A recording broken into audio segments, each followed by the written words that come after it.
I'm Chaplain Celia Borkins. And I'm Chaplain Pamela Sloan. It's a great opportunity for us to share with you our ministry of chaplaincy.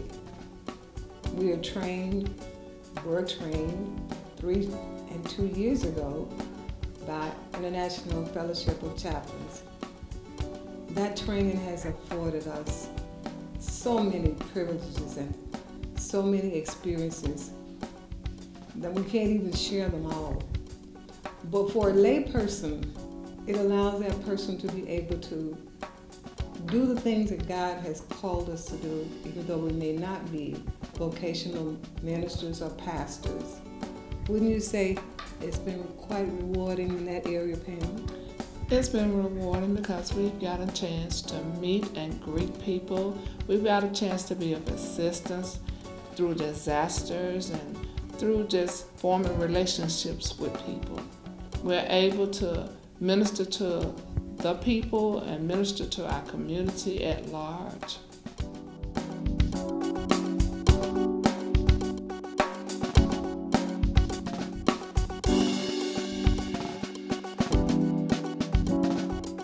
Hi, my name is Lanny Newman.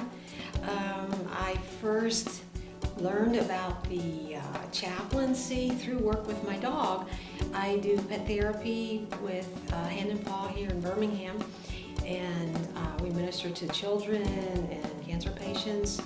And then we're also with Hope Animal Assisted Crisis Response. And we were called out after a tornado to minister to some of the children that were traumatized by the tornado. And I met one of the chaplains and told him about the work I did, and he invited me to join the chaplaincy. So I took the course, and ever since then, it's just been great.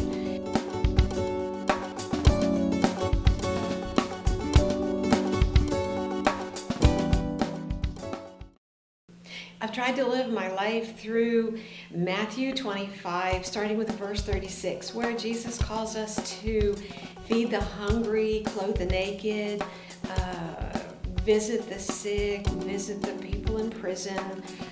And being a chaplain has given me a chance to do all of this, all in one place. We visit the jails, we help them learn to read, we feed the hungry, we go out and we really minister to everybody.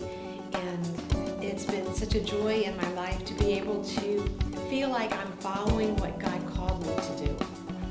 Thank you.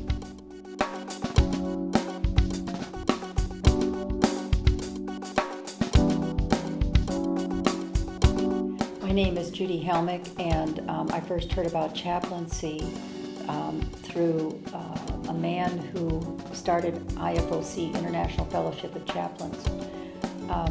When I heard it, I realized that it was a Trojan horse, because chaplaincy allows us to go beyond the yellow lines, the police lines.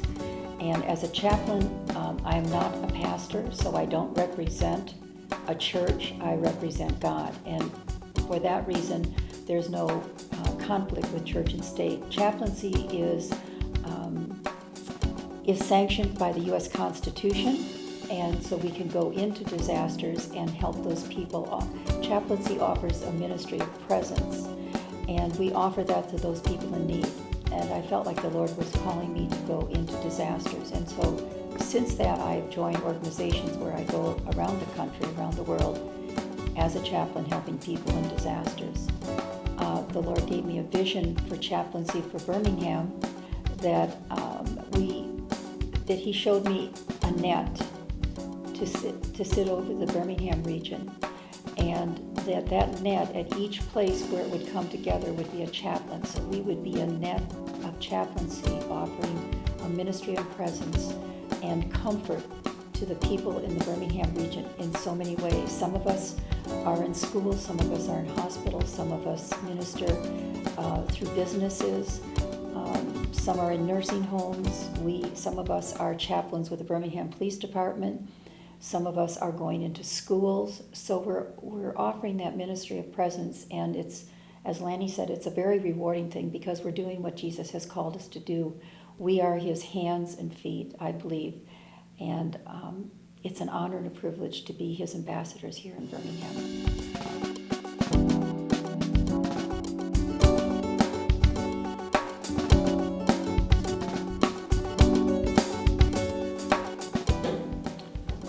My name is Diane Kennedy, serving as a chaplain with the Birmingham Regional Chaplaincy Corps.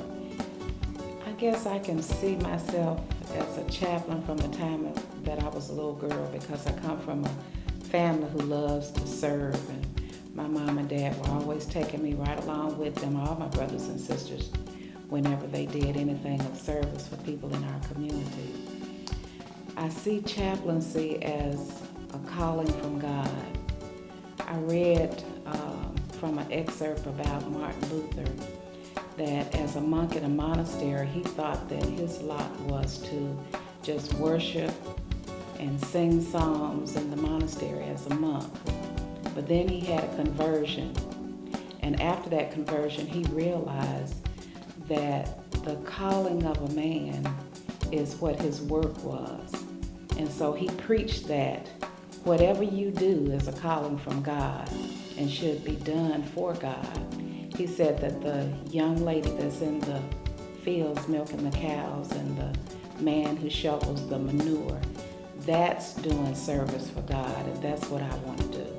And I think all along, after my conversion to Christianity, I got a real passion and thrill for being the girl in the field milking the cows and the man that was shoveling the manure. And also, I feel like chaplaincy gives me the opportunity to go places and into situations with people where other people ordinarily wouldn't be welcome to go. And so I take this calling as a chaplain very serious. And also, I feel that God can use me as a present help in the time of trouble and in the time of triumph. And I feel that as a chaplain, not only am I going to help others, but along the way, as I help others, I will be helped.